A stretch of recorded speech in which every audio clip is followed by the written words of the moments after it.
Aiden laughs, and the force pushing Darren against the ground gets weaker. When you put it like that, I suppose you have a point. Well then, your life's for a message. He stops for a bit to think before he continues. The friends I'm looking for always wear dark blue robes, and on their chest they should have brooches that picture a hawk holding the sun in its talon. If you're to meet any people that fit this description, just tell them Aiden sends them this message. Remember, the still winter.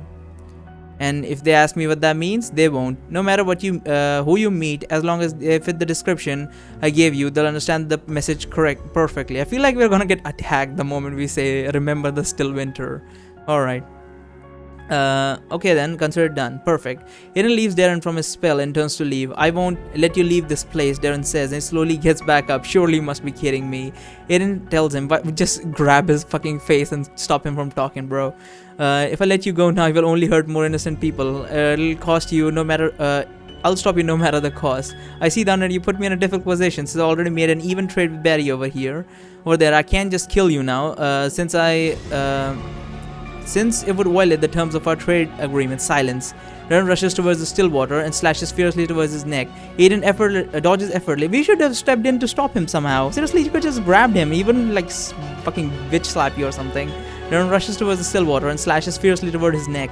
Aiden dodges effortlessly, and Darren quickly goes for a second strike, this time meant to cut him in half. Aiden steps casually to the side, making it look like child's play. For a few more wasted strikes on Darren's part, just when it looked as though he might have caught the Stillwater on the wrong foot, Aiden simply put his bare hand in front of his face and stopped the full blow of the sword that with only his index finger. What is this, Dragon Ball Z? This is so cool.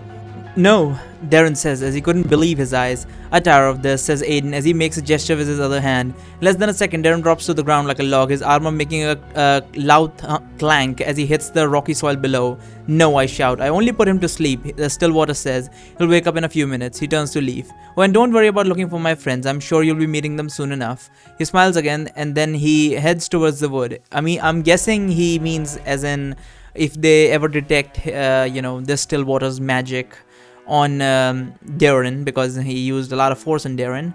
I'm guessing that's what is going to happen. They're gonna detect it, they're gonna come and they're gonna be like, oh, how do you have the same mana, or like you have lingering traces of him on you or something like that, I'm guessing. Darren, can you hear me? Wake up. There's no answer. Just what kind of spell did this guy use? I'm pretty sure that Darren has some really strong spells protecting him at all times. Standard sleeping spells should be no more than a moderate inconvenience for him. While I try to wake Darren up, I suddenly hear a very familiar voice coming from the direction in which Aiden disappeared. Stillwater. That's the cutthroat Dave's voice. No doubt about it. I'd recognize that hoarse voice, that thuggish accent anywhere. I turn around towards where the voice came from, but there's only trees. Why would cutthroat Dave shout for me before even getting the chance to get a clear shot of my face? Then it hit me. He never got to see my face. I was hiding behind a tree the whole time. I rushed towards the wood to confirm my suspicion, hide behind one of the trees and just take a peek. Just as I thought, Cutthroat Dave has mistaken Aiden for me and is looking for revenge. He managed to assemble a team in the short time we were apart, and they all have the Stillwater surrounded. Oh, like our man? What? Who?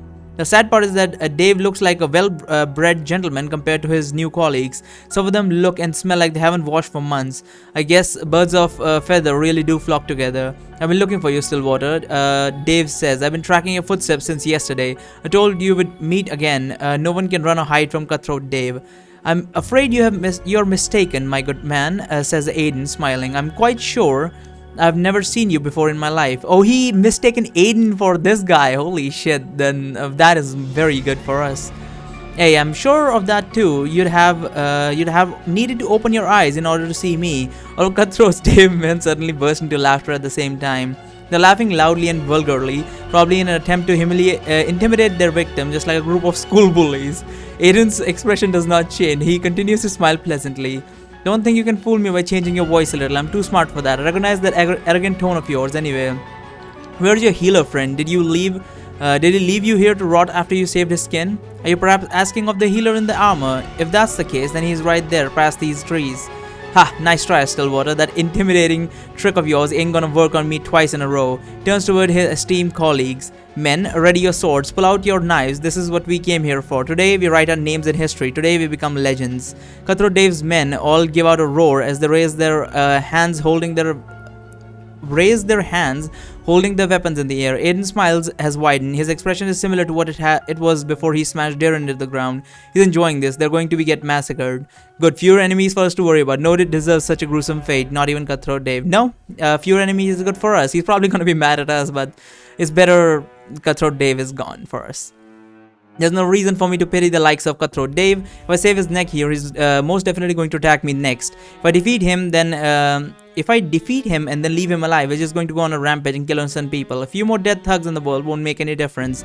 I very much doubt that anyone is going to mourn his passing. I decide to not intervene and let the battle run its course. Cutthroat Dave initiates by sending a few flying knights towards the Stillwater. Just as they reach Aiden, they all stop in midair in front of him. Aiden smirks and he points towards the Cutthroat. All the knives unconditionally obey the new master and head towards towards Dave at a breathtaking speed. He manages to parry them in a nick of time with his own flying knives, but he looks dumbstruck. What kind of sorcery is this? He says. The magic kind, of course, the Stillwater answers. See, this is a tournament for mages. Circus auditions were being held across the street. Dave's face contorts into a snarl. You'll see how funny you are with some holes in your skull, you cheeky bastard. Man, teach this little upstart a lesson. All of the Cutthroat, I hate saying his name, Cutthroat Dave's men jump at Aiden, but he disappears right from under their nose and appears in front of Dave with a grin on his face, though his eyes remain shut. Sending your men to do your dirty work, Dave. I thought you were going to become a legend. Why are you hesitating? Dave pulls out a knife from his belt and slashes for Aiden's neck. Shut your smart-ass mouth and die, you little shit. Before the thug got to finish his sentence, Aiden puts his palm on Dave's face and made his head explode in 1,000 pieces. Oh, come on, you could have killed all his men or something to show him that, how OP you are. Now you just fucking die and that's no fun. Explode in 1,000 pieces. Cutthroat Dave's life has ended just like that, without even having the time to realize he was dead. That's what I'm saying. I guess for this guy, he doesn't really care too much. Blinded by rage, Dave's loyal followers rushed screaming towards Aiden with their weapons at the ready. They didn't even get too far, though. With the snap of his fingers, Stillwater made a huge pillar of fire appear in front of him, which incinerated all the thugs to the point where not even their bones were left intact. The fire completely ignored all the trees around it and simply put it out with another snap of his finger. I expected this to be quick, but this outcome far exceeded my expectation. He can even cast fire magic. Just what in the hell are we supposed to do to fight this guy? Aiden turns toward me. Suddenly remember that he relies primarily on his magical sense, not his eyesight, in order to assess his surroundings. He must have sensed my presence ever since before the beginning of the battle. Did you enjoy the show, Barry? He asked me, his smile gone from his face. It was quite the spectacle, I replied to him. That it was. It would appear the Cutthroat had mistaken me for another Stillwater, one who was associated with a healer. Quite an unfortunate misunderstanding. You wouldn't happen to know who they were looking for, would you, Barry? That's funny. Oh, that's funny. Tell him the truth. I thought we were going to be snarky and like, oh, I have no clue or something like that. There should have been an option to say a sarcastic lie or something that is super obvious that you're obviously lying, but just make it look like you're not. And just funny that way, but let's tell him the truth. I really need a break. Need a break? What? Okay. I know you're doing a pun, but for what reason? I think you already have the answer to that question. I do indeed. Tell me, Barry, how did you come to the conclusion that using me to clean up your mess would be a good idea? Well, I figured you wouldn't have any trouble dealing with those lowly thugs, and you seem to enjoy it well enough. Otherwise, you would simply cut down the tree I was hiding behind in order to reveal me to the Cutthroats. Fascinating. You really appear to have no sense of crisis. Allow me to help you in that regard. To finish his sentence, I start feeling something pressing against my throat. It feels like an invisible rope is tied around my neck, slowly lifting me above the ground. It's not just my imagination. I really am being lifted higher and higher above the ground. It's getting a lot harder to breathe as the invisible noose gets tight around my neck. I try to take the noose off with my hands. There's nothing there. If this seriously goes on much longer, I'm seriously going to die. Once I get several feet above the ground, the invisible noose suddenly disappears and I fall to the rocky soil, dropping to my knees. I could hear a loud crack as I hit the ground. I'm pretty sure that the fall broke both my kneecaps. Holy shit, how high did it take you? The pain of it is excruciating. Now that I have your attention, the Stillwater continues, I want you to understand something. If you try something like that again, broken kneecaps are going to be the least of your worries. Are we clear? Crystal. Aiden smiles, comes back to his face. That's what I like about you, Barry. Even in the face of utter annihilation, you manage to maintain your defiant, sarcastic tone, but you're neither strong nor brave. So what is it then? What is the driving force that propels you forward? Stupidity. Well said, Aiden says, smiling. I think your healer should have woken up from the slumber by now. Go ahead and call him. I'm sure he's fixed more than a few broken kneecaps in his lifetime. I'll be waiting for you to deliver my message. Do not fail me, Barry. Oh right, I was wondering, like, if our kneecaps are broken, how are we going to do his job for him? How are we gonna walk? But I guess Darren is a healer, I suppose. With these last words, he turns his back to me and then heads deeper into the woods. Alright, let's go with chapter 5. Darren, I shout. Darren, can you hear me? Barry, wait right there, coming for you. Well, it's not like I'm going anywhere. My knees still hurt like hell. I barely even budged from my original position to avoid more pain.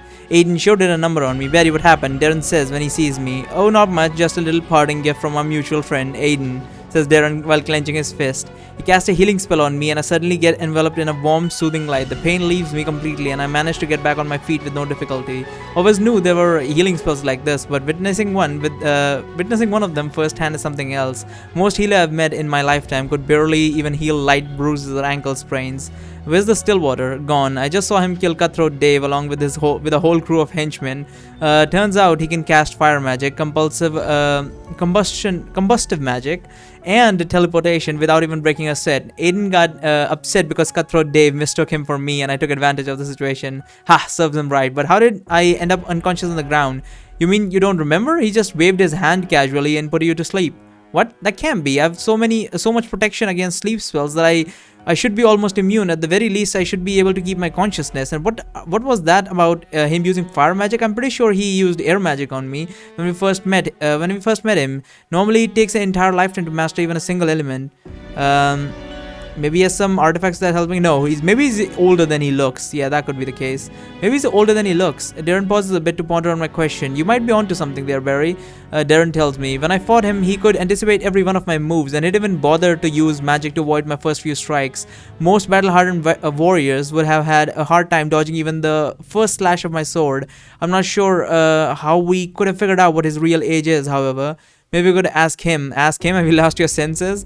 Why do you say that? It's not like he has any reason to hide his real age from us. Doesn't even seem to have a problem with switching between attempted murder and casual conversation. Sometimes I wonder about you, Barry. At any rate, I think we should wake up Kate. She needs to hear what happened and we need to use another strategy meeting right about now. We could use another strategy meeting right about now. The two of us head for our cave and proceed to wake Cave up from her slumber. She didn't wake up after all that fucking screaming and shouting, and Darren literally screamed when he was like crushed by whatever the guy's name was. What his name was again? I don't remember. Whatever, Aegon or whatever his name was. Once she's up, we start filling her in on all that happened since Aiden showed up. Yeah, Aiden. After we are done talking, Kate takes a few moments to reflect on your words. So let me see if I got this right. She says, Barry, you traded our lives for one message, right? Right, I say. And we need to deal with this message to any robed men we might encounter that wear a brooch with a picture of a hawk holding sun in its talons. Yeah, does that description tell you anything? Yes, she says, then immediately and almost immediately look towards the ground. She's hiding something again. I just know it. There are underground groups, she continues. Most of the time, they don't really show themselves in public. Nobody knows exactly who they are or what they do. Most people who don't even know they exist. Most people don't even know they exist. There are rumors that they are being backed by the kings of Varathia. They're being backed by the kings, Darren says. Why would Aiden want... what would Aiden want with these hotshots? You simply have to tell them to remember the still winter, right? I wonder what that's supposed to mean. Sounds like a threat. Yeah, it does sound like a threat. I feel like they're gonna attack us. It sounds like a threat to me. It would most certainly fit Aiden's way of doing things as we have seen it so far. He's sending us to fight his enemies, then has a good laugh about it afterwards. Kate nods. I agree, she says. He wouldn't have left us alive to send a message to some old friends. A real threat to some old enemies, on the other hand, seems much more likely. I'm not sure what the still winter is exactly, but I'm willing to bet that we'll get attacked the moment that after we have finished saying the words. So we either fight a whole underground group backed up by this continent's royalty, or we fight a crazy overpowered maniac who can evaporate us in a blink of an eye. The good news is that there is no time limit. If we could just manage to avoid meeting those robed gentlemen until the end of the tournament, we could be in the clear. Now hold on there, Darren says. There's no reason to assume that the message is a threat just from phrases What? Just from the phrase's wording. Besides, I think that what's more important right now is to figure out a way to beat Aiden, not talk about this message. His message. Are you serious? You're gonna beat him? And how exactly do you suggest we do that? Kate says.